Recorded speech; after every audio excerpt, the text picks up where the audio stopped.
കത്തോലിക്ക സഭയിൽ രണ്ട് രീതിയിലുള്ള ദൈവിക വെളിപാടുകളുണ്ട്.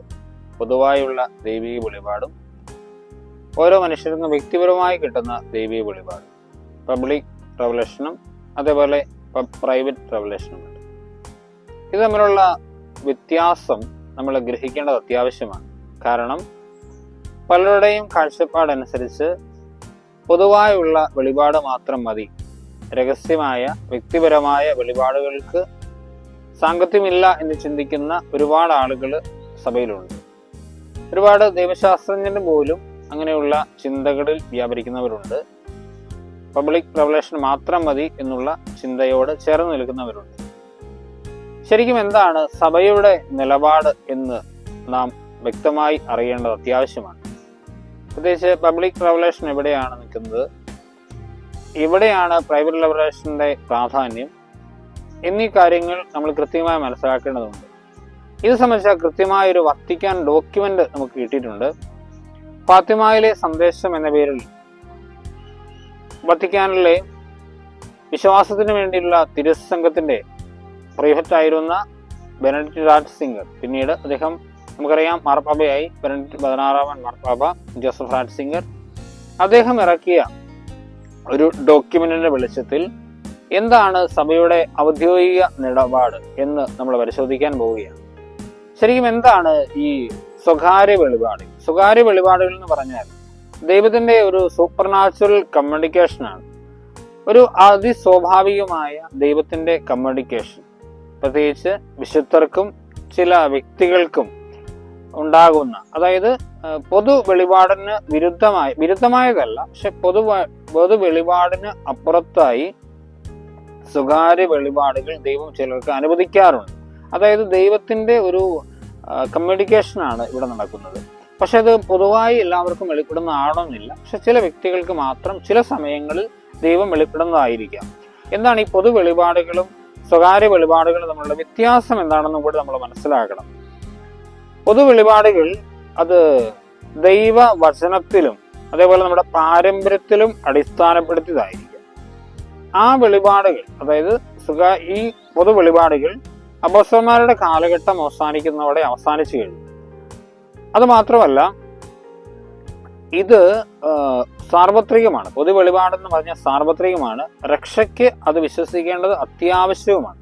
ഉദാഹരണം പറഞ്ഞാൽ പരിശുദ്ധ ത്രിത്വത്തെ പറ്റിയുള്ള വെളിപാട്, ഈശോയുടെ മനുഷ്യാവതാരത്തെ പറ്റി, ഉത്ഥാനത്തെ പറ്റിയൊക്കെയുള്ള വെളിപാടുകൾ, ഇതെല്ലാം പൊതു വെളിപാടുകളാണ്. ഇതെല്ലാം നമ്മൾ എല്ലാ ക്രിസ്ത്യാനികളും അംഗീകരിക്കാൻ കടപ്പെട്ടിരിക്കുന്നു. അതേസമയം തന്നെ സ്വകാര്യ വെളിപാടുകളിൽ നിന്ന് തുലവും വ്യത്യസ്തമാണ്. സ്വകാര്യ വെളിപാടുകൾ കിട്ടുന്നത് പൊതു വെളിപാട് അവസാനിച്ചതിന് ശേഷമാണ് സ്വകാര്യ വെളിപാടുകൾ കിട്ടാൻ തുടങ്ങുന്നത്. ഇത് ഒരിക്കലും ഞാൻ നേരത്തെ സൂചിപ്പിച്ചതുപോലെ സ്വകാര്യ വെളിപാടുകൾ വിശ്വാസത്തിന്റെ നിക്ഷേപത്തിന്റെ ഭാഗമല്ല. അത് വിശ്വസിക്കണോ വേണ്ടയോ എന്നുള്ളത് ഒരു വ്യക്തിയുടെ സ്വാതന്ത്ര്യമാണ്. എന്തുകൊണ്ടാകാം ദൈവം ഇങ്ങനെ പൊതു വെളിപാടുകൾക്ക് പുറമെ സ്വകാര്യ വെളിപാടുകൾ അനുവദിക്കുന്നത്? ചിലപ്പോൾ ദൈവം അനുവദിക്കുന്നതിന് ഒരു കാരണം ചില പ്രത്യേക ഭക്തകൃത്യങ്ങളും ചില പ്രത്യേക പരിഹാരങ്ങളും ഒക്കെ കൂടുതലായി ഊന്നൽ കൊടുക്കാൻ, മനുഷ്യരുടെ ജീവിതത്തിൽ കൂടുതൽ അതിന് ഊന്നൽ കൊടുക്കണമെന്ന് പഠിപ്പിക്കാൻ വേണ്ടിയാണ് ചില സ്വകാര്യ വെളിപാടുകൾ ദൈവം അനുവദിക്കുന്നത്. ഉദാഹരണം പറഞ്ഞാൽ ലൂർദിലും ഫാത്തിമയിലും ഒക്കെയുള്ള പരിശുദ്ധ അമ്മയുടെ വെളിപാടുകൾ, അത് സ്വകാര്യ വെളിപാടാണ്. പക്ഷെ അത് ചില ഭക്തകൃത്യങ്ങൾ പ്രോത്സാഹിപ്പിക്കാൻ വേണ്ടിയാണ്. അതേപോലെ ചില പ്രത്യേക സാഹചര്യങ്ങളിൽ ദൈവം ചില മുന്നറിയിപ്പുകൾ തരാൻ വേണ്ടി ചില സ്വകാര്യ വെളിപാടുകൾ നമുക്ക് തരുന്നുണ്ട് ചില പ്രത്യേക സന്ദർഭങ്ങളിൽ. മൂന്നാമതായി, അതായത് ചില പ്രത്യേക വിശ്വാസത്തിന്റെ ചില മേഖലകൾ, ചില പ്രത്യേക ഭക്തകൃത്യങ്ങൾ അത് കൂടുതൽ ചെയ്യാൻ നമ്മളെ ആഹ്വാനം ചെയ്യിപ്പിക്കാൻ വേണ്ടി ചില സ്വകാര്യ വെളിപാടുകൾ ദൈവം അനുവദിക്കാറുണ്ട്. ഉദാഹരണം പറഞ്ഞാൽ കരുണയുടെ ജപമാല ഫൗസ്തീനാമയിലൂടെ ദൈവം വെളിപ്പെടുത്തുന്നു, സ്വകാര്യ വെളിപാടാണ്. പക്ഷെ ആ വെളിപ്പെടുത്തലിന്റെ ഉദ്ദേശം കരുണയുടെ ജപമാല ലോകം മുഴുവനും, കരുണ എന്താണ്, കരുണയുടെ ജപമാല എന്താണെന്ന് ലോകം മുഴുവനും വെളിപ്പെടുത്തുക എന്നുള്ളതാണ്. കർത്താവിന്റെ വെളിപ്പെടുത്തുകൾ നമുക്ക് സ്വകാര്യ വെളിപാടുകളായി കിട്ടുന്നതിന്റെ ഉദ്ദേശം ദൈവത്തിന്റെ ഇഷ്ടം എന്താണ്, ഓരോ സന്ദർഭങ്ങളിൽ ഓരോ വ്യക്തിയിൽ നിന്ന് അല്ലെങ്കിൽ സഭയിൽ നിന്ന് ദൈവം ആഗ്രഹിക്കുന്ന ഓരോ രീതിയിലുള്ള വിശ്വാസ സത്യങ്ങൾ വെളിപ്പെടുത്തുന്നു. അപ്പൊ അതുകൊണ്ട് അതിന്റെ കുറച്ച് ഉദാഹരണങ്ങൾ നമുക്ക് കാണാവുന്നതാണ്. മാതാവിന്റെ വെളിപ്പെടുത്തലുകളാണ് ഈ പ്രൈവറ്റ് ലിബറേഷന്റെ ഏറ്റവും നല്ല ഉദാഹരണം. നമുക്ക് അറിയാവുന്ന പോലെ ലൂർദിലെയും ഫാത്തിമയിലെയും ഗുവാദലൂപ്പയിലും ഒക്കെ പരിശുദ്ധ അമ്മയുടെ വെളിപ്പെടുത്തലുകളാണ്. അതേപോലെ രണ്ടാമതായി നമ്മൾ അതിന്റെ ഉദാഹരണം കാണുന്നത് ചില വിശുദ്ധർക്കുണ്ടായ ചില ദർശനങ്ങളാണ്. ഉദാഹരണം പറഞ്ഞാൽ അമ്മ തെരേസ്യയ്ക്കുണ്ടായ ചില ദർശനങ്ങളുണ്ട്, അതേപോലെ ഫൗസ്തീനാമയ്ക്കുണ്ടായ ചില ദർശനങ്ങളുണ്ട്. ഇതൊക്കെ ഇങ്ങനെ ചില സ്വകാര്യ വെളിപാടുകളിൽ പെട്ടതാണിത്. അതേപോലെ ചില വ്യക്തികൾക്ക് വ്യക്തിപരമായി കിട്ടുന്ന ചില മെസ്സേജുകളാണ്. ചില മിസ്റ്റിക്കുകൾക്കൊക്കെ ദൈവം കൊടുക്കുന്ന ചില മെസ്സേജുകൾ, ഇത് സ്വകാര്യ വെളിപാടുകൾക്ക് ഉദാഹരണങ്ങളാണ്. നമുക്ക് ഇനിയും കാണേണ്ടത് സഭ ഒരു സ്വകാര്യ വെളിപാട് അംഗീകരിക്കാൻ എന്തൊക്കെ സ്റ്റെപ്പുകളാണ് സഭ എടുക്കുന്നത്. ഒന്നാമതായി അത് സഭയുടെ വിശ്വാസത്തോട്, പൊതുവിശ്വാസത്തോട് ചേർന്ന് പോകുന്നതാവണം. അതേപോലെ അതുകൊണ്ട് സ്വകാര്യ വെളിപാടുകൾ കൊണ്ട് എന്തെങ്കിലും ആധ്യാത്മികമായ ഗുണങ്ങൾ വ്യക്തികൾക്കോ സമൂഹത്തിനോ കിട്ടണം. പ്രത്യേകിച്ച് ഭാവികളുടെ മാനസാന്തരത്തിലേക്കൊക്കെ അത് നയിക്കണം. അതേപോലെ ആ വ്യക്തി ആ വെളിപാട് കിട്ടുന്ന വ്യക്തി തെറ്റിൽ നിന്ന് വിമോചിതയാവണം. എന്ന് പറഞ്ഞാൽ അവരുടെ പെരുമാറ്റം സഭ ഒബ്സർവ് ചെയ്യും. അതിനുശേഷം മാത്രമേ ഈ സ്വകാര്യ വെളിപാട് സഭ അംഗീകരിക്കുകയുള്ളൂ. അതേപോലെ തെറ്റുകൾ ഉണ്ടാകരുത്. തെറ്റുകൾ എന്ന് പറഞ്ഞാൽ വിശ്വാസ സത്യങ്ങൾക്ക് വിരുദ്ധമായ ഒന്നും പൊതു വെളിപാടുകളിൽ ഉണ്ടാകാൻ പാടില്ല. അത് മാത്രമല്ല, ഇത് ഓപ്ഷണലാണ്. എല്ലാവർക്കും വിശ്വസിക്കണമെന്ന് നിർബന്ധമൊന്നുമില്ല. സഭാംഗങ്ങൾ എല്ലാവരും സ്വകാര്യ വെളിപാടുകൾ വിശ്വസിക്കണമെന്ന് നിർബന്ധമൊന്നുമില്ല. പക്ഷെ അവർക്ക് വിശ്വസിക്കാം, വിശ്വസിക്കാതിരിക്കാം. അത് അവരുടെ സ്വാതന്ത്ര്യമാണ്. അതേപോലെ സഭ എങ്ങനെയാണ് ഇതിനെ വിലയിരുത്തുന്നത്? ഈ സ്വകാര്യ വെളിപാടുകളെ സഭ എങ്ങനെയാണ് വിലയിരുത്തുന്നത്? അല്ലെങ്കിൽ സഭയുടെ റോള് അതിലെന്താണ്? ഒന്ന്, സഭ കൃത്യമായ അന്വേഷണം നടത്തുന്നു. 3 രീതിയിൽ സ്വകാര്യ വെളിപാടുകളെ സഭ വർഗീകരിക്കാറുണ്ട്. ഒന്ന്, സഭ അംഗീകരിച്ച വെളിപാടുകൾ. രണ്ടാമതായി അംഗീകരിച്ചിട്ടില്ല പക്ഷെ അതിനെ സംബന്ധിച്ച് അന്വേഷണം നടക്കുന്ന ചില വെളിപാടുകളുണ്ട്.